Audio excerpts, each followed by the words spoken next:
好，我们今天要谈的是法拍。那很多人可能都听过法院拍卖不动产这样的一回事，但是呢，普罗大众会觉得说法拍，这个房子这个牵涉到法拍的流程啊、法拍的程序啦、法拍要准备的资金等等，你可能会觉得就很却步啊。其实呢，法拍去取得不动产，它有一个很重要的优点就是。基本上当景气产生钝化了，然后呢，或者是不动产整个市场修正的时候，那就会造成法拍市场的量被拍卖的案子会增加，也就是说可能造成过度的投资啦，过度的财务杠杆，让我们的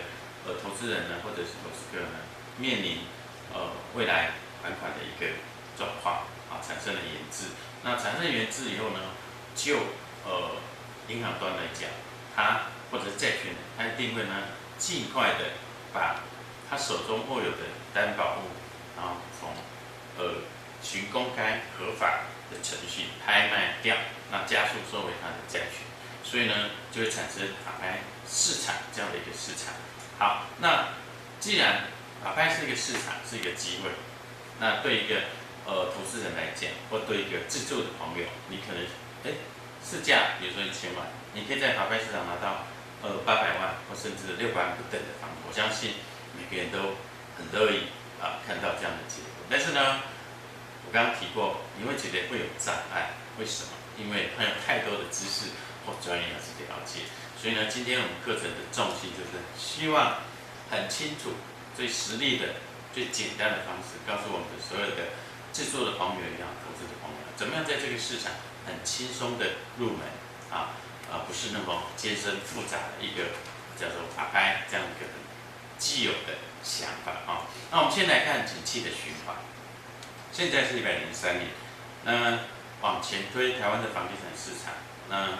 最近最不好的一次，其实在民国92年的时候那附近。那92年呢，房地产跌到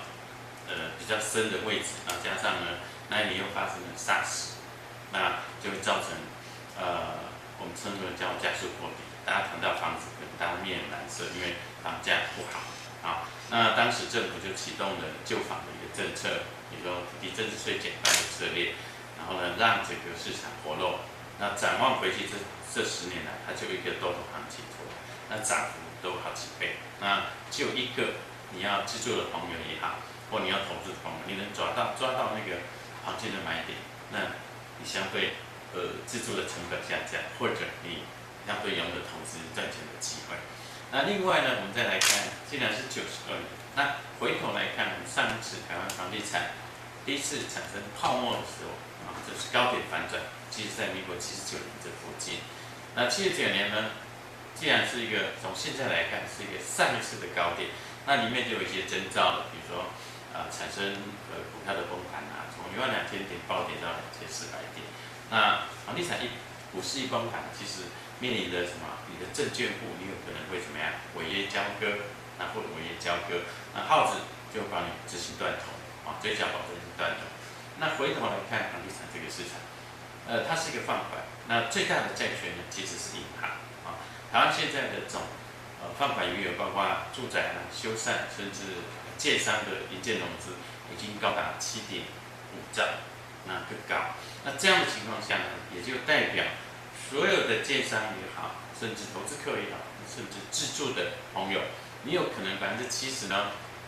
或到80%呢，你的房子是设定抵押权给银行，那取得你房贷的资金也好，取得你投资的资金，取得你新建的资金也好，那最后呢，也就是说，我们的所有不动产其实真正拥有的债权人大部分都是银行。那各位觉得银行会不会执行断头？当然会。如果今天你不缴的，你违约了，当然银行有权利怎么样？依据民法的加速条款。各位如果投资人或者贷款的朋友，你去注意看，当你跟银行签下一纸借据的时候，其实它里面有一条加速条款的应用，就是民法赋予债权人的加速条款的权利。那大概会这样写着。若借款人有任何一起本息未约摊还，本金是否到期那我举简单的例子告诉各位，有可能我是自住的朋友，我跟银行签了20年的房贷契约。那你会说，那我都20年还不到，那债权银行为什么可以拍卖房子？那我刚刚提过，民法赋予债权人的加速条款引用，也就是说，当借款人有任何一起本息未业贷款，本金是不到期啊，所以银行才会在你延滞的3个月呢，就会催告，或电话或信函的存证信函催告。当你到6个月呢，那就转入一起放款，那最后就会送到什么法院去拍卖的不动产来求偿，来保护他债权人的借款给你这样的一个债钱的回收啊，这是一个循环。那我们来看79下来到92再上来103，其实这是一个循环。那我为什么讲我们在谈法拍市场以前，一定要先从循环角度切。那当它一个在多头市场的时候，基本上法拍的量怎么样？它会一直降低，因为怎么样？景气好，所以呢，大家都赚到钱了，所以缴款起来都没有问题。但是呢，法拍市场当它出现量的时候，基本上都是高档反转的时候。那高档反转就会产生什么？产生法拍量的增加。那法拍量一增加呢，代表整个市场产生可能交易的激动啦，那买卖的这个价格呢一路往上飙，但是呢，买方产生什么买的压力？什么叫买的压力？比如我买不起，或者是现在呢投资报酬是我期待的。那我们从这个图可以看得出来，我们103年已经出现租比买划算的讯号啊。那我们讲说，一个不动产其实有2大期待的功能，一个是什么？增值，也就是说，当我买一个房子，我希望它涨价。替我赚，不管说我取得成本低也好，或者让我怎么样，赚到我期待的资本利得。那另外一个方向是什么？保值。那保值很重要的是什么？对抗我们比较通俗的讲，对抗通货膨胀、物价上涨。那我们现在银行的利率大概1%多，但是呢，物价可能涨到3-4%。那我们称为银行的利率叫名目利率啊。各位如果从财经报纸可以看到，那我们讲的实质利率指的是我们每天在发生的。我们日常生活所碰到的食衣住行娱乐，哪怕鸡蛋涨价了，现在的猪油涨价等等，这些都是我们生活的东西，那是叫实质利率。所以我们要找出一个投资报酬高于我们的物价通货膨胀上涨，那这样才是不动产2块很重要的保值的一个概念。那现在呢，各位可以看到呢，从这个图各位可以看到，103年其实什么？租比买划算，也就是相对。我的房地产的总价已经被垫高了，但是呢，房租因为供给量的过大，房租呢下跌，加上呢这2年实施奢侈税，所以就有2年的闭锁期，造成呢一建包括那个音乐景气所以呢建商大量的供给楼地板面积，造成呢这个所谓的超额的供给，那超额供给会造成租金的下跌，那租金下跌相对你的那个取得的总价又上涨，所以呢投报率怎么变1点多？那这样算起来，你的保值功能就会产生什么？产生挑战，或者你没有如你所期待。那我们看到103年，看79，其实都有这样的状况。那另外看中间那段的92年，就会看到它是买比租还的什么？就是不动产因为修正，总价下跌了，就会造成什么？总价下跌加上呢，当时利率循环、经济循环是不好的，那政府机关就会引导资金宽松，然后让利率怎么样？下降，让投资意愿提升这个会造成什么？那个时候，因为总价的怎么下修，加上利率相对于过去是低的，就会出现一个买比租划算的契机这3个点各位可以去看出来。那展望我们从79年往下修的过程，那因为下修，所以造成那个法拍市场的量就什么不断的增加那各位投资人就可以去看这样的讯号。那103年以后呢，当然法拍市场的量增加了，其实它就是法拍市场出现。第一个就是告诉我们说，不动产的经济已经到了什么相对的高点，有可能修正反转。那法拍市场因为怎么样，过去的财务杠杆或过度的炒作，造成很多投资客或者是建商呢面临卖不掉，或投资客没有利润就会产生什么所谓的断头。什么断头？就是银行呢，当你缴不起的时候，它就有什么查封。假柜来拍卖你的房子来求偿。那我们从简单的一个试算，虽然说现在各位利率很低，但是各位，如果你今天是一个投资客，可能手上拥有1亿或2亿不等贷款。那每天当现在成交量激动，每天都会产生新的利息支出，那你的成本会不断的垫高，加上呢市场呢开始预期或者包括政策的打房啦，或市场预期呢房价会修正，然后加上易放的产生，就会造成什么？大家都在投资客都在观望，或投资人在观望。那对你现在已经一线投资人来讲，除非你口袋很深，否则你就会面临什么？被银行假扣押、长风拍卖的命运，这个就是我们俗称的证券有耗子维持力不够的断头，银行因为是风险的最后承担者，它也可能为了取得加速去处分你的这个担保物，然后球场收回它的债权这样的压力啊，这只不是银行，甚至你今天反过来你是债权人，我相信你也会这样做啊。所以接下来我就告诉各位怎么轻松去认识这个市场，然后呢可以不会因为不了解产生误解，认为那个法拍市场是一个不好的市场，会有特别还蟑螂或等等这些比较不是那么正确的一个想法。好，那我们一般要有这样的认知。法拍屋有没有跟一般交易便宜？我相信各位读者和听众，既然是法拍，你都一定想说，我要第一市价或比市价更便宜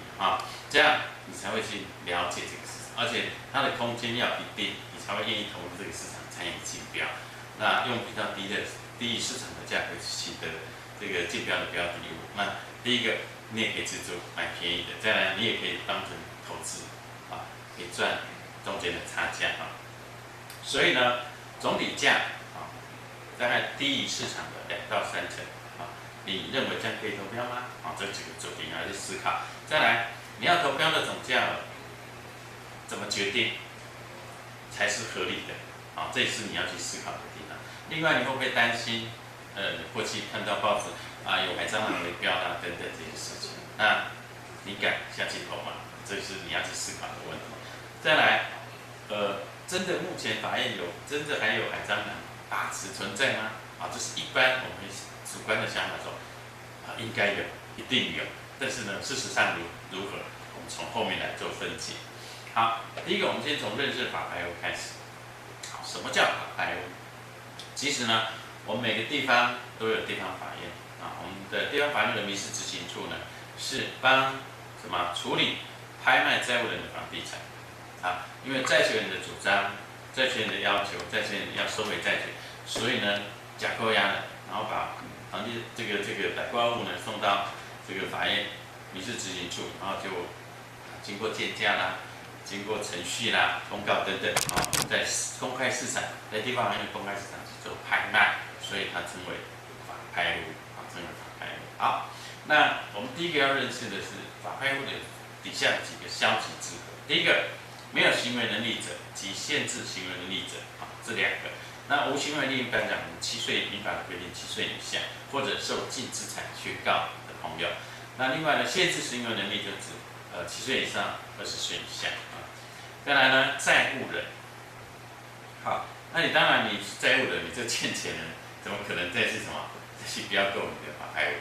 这是不合理的现象，所以债务人是在消极这个被排除的。那另外就是利益的回避，我们包括法院的这些承办、地方法院的这些承办人员避险那第4个是，你没有缴足价金，而在拍卖之前拍定人及承受人那所谓的未主人再拍卖，就是说第一次可能你拍了，但是呢并没有缴足价款，然后你再度的进入这个市场，恐怕已经2拍3拍呢，这样是被限制的。那另外外国人购买本国的不动产的特别限制，那这个就要取得主管机关所给你的核准的一些证明，这样子才可以。另外呢，包括农地、国民住宅以及政府新办的公用地也有特别资格限制这一点，各位要先从这几个对象去查明它应买的条件要检记的一些证明条件。好，那第2个排除那些以外，其实人人都可以参加投标这就是为什么法拍市场有一定的投资客或一定的想买自住人能力这个自备款把总价准备不够的人可以去思考的方向那我们讲的除了上述的一些债务人法院的承办人或者是外国人等等，其他的这些以外的，其实都符合资格跟条件。那第二个，我们来谈法拍屋这个物件怎么来的啊？那我既然要进入法拍这个市场，那一定有一个源头啊，来提供这样的一个物件啊。那第一个是不动产担保债务未偿还，就是说，当我今天买了房子，很高兴地住，那我就去银行办贷款。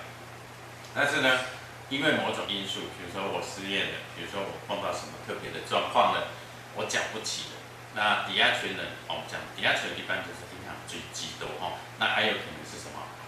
其他的债权人，一般的那个债权，那他实行抵押权，也就是说，你当房子买了以后去银行办贷款那一刹那，其实银行就拥有什么？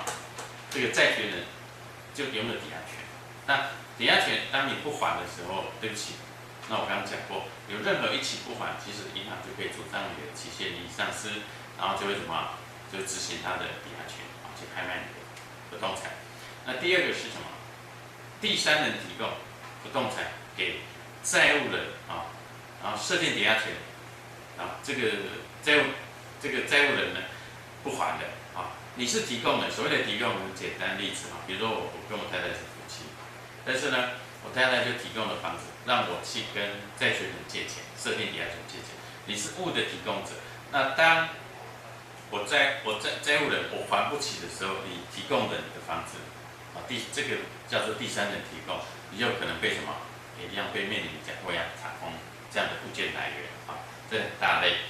那第二大项我们看叫做一般或普通债务未还，那债权人呢可以申请拍卖债务人或保证人的财产啊。我们刚刚前面讲的是有抵押权的，那也有可能是一般债权。什么叫一般债权？就可能我可能是债务人信用欠款没有还啊，或者是货款不还，比如说两造双方开了票，货款不还，或者是呢，这个你要债权人要提起民事诉讼，得到胜诉的判决，好，或完成所谓的督促程序。什么叫督促？比如说，你就寄个支付命令给对方，对方如果没有异议，在时间内没有异议，就已经取得执行民意了，要来本票的裁定。好，在商业上有可能会有往来，那产生拿到本票，你可以直接做裁。他万一他在提示以后拒付，那就可以直接做本票裁定啊。那确定债权人，确定后呢，这个债权人可以申请以上的程序确定后，债权人就可以对主张申请法院民事咨询处查封债务人的财产。那这个财产包括什么？动产或不动产的抵付。那我们比较多的是在法拍市场是在不动产。好，接下来一般保证的债务的债务人欠款没办法还啊，经债权人债权人提起民诉诉讼判决确定，那债权人申请法院对你的动产或不动产进行查封、假扣押抵偿他的债务这样的一个程序。那第三个来源有可能是什么？我今天我可能欠了国家这个税捐稽征法的第39条规定，我们是纳税人，包括我们什么房屋税啦、地价税啦、契税啦什么林林总总一堆税，但你不缴的时候呢，在缴纳期间届满期间，他会给你一个期间，30天后你还不缴，对不起，我们的税捐稽征单位就可以移送法院强制执行那所以就会对纳税义务人的基线的税啦，我们刚刚讲包括土地增税、契税、地价税、房屋税等等，营业税、所得税等，你不缴 ，OK， 那经过税捐机关再催促你也不缴，那税捐机关就可以什么移送法院强制执行，拍卖你什么欠税人的财产，这也是一个来源之一好，那另外其他的包括我们讲不动产设定点权那点权基本解释一下，就是说在过去银行比较少的时候，保债的时候，你可能你的本身的房地产的这个卖相不是很好，或者是有一些所谓的持分或者一些比较难处理的这个一般市场流通性比较差的这个不动产，设定点权给点权人，那约定一段时间你要去做还款或赎回的动作，没有，那就会怎么样？就转为什么这个给权人的，那可能就会提出来来帮你做拍卖求偿，啊，包括职权啊，那职权讲的是什么？那就跟不动产不一样啊，不动产它是有物本身在，但是职权一般来讲都像比如说存单啊，或者是股票这种所谓的职权物啊，那进的债权人你可以因为这些典权或职权那所担保的这些债务呢，他没办法受清偿的时候，而我们的典权人或职权人、权利人啊，就可以申请法院民事执行处查封不动产来受偿啊。另外呢，另一个来源就是什么？像我们住的这种大楼啊，有所谓的大项公益大项管理条例7分所有权人，如果呢你积欠应分担的费用没有缴，那经过强制执行后再度积欠啊，就是第二度了，那达到区分所有权总价1%者啊，经过区分所有人会议最高的决策单位通过决议以后呢，就可以诉请法院呢叫区分所有权人出让他区分所有权的基地跟他的什么权利啊，等于直接帮你在市场做拍卖掉，那直接在法院帮你拍卖掉。那判决确定，经过3个月后不自行出让，你不愿自己动手去做销售或卖的动作或移转登记的管理人、管理负责人或者管委会可以申请法院帮你拍卖掉。好，所以务请大家如果住在这个公益大厦里面，你该缴的管理费，那一定要这样正常去缴纳，否则就会有这样的一个可能被查封、被拍卖的一个程序。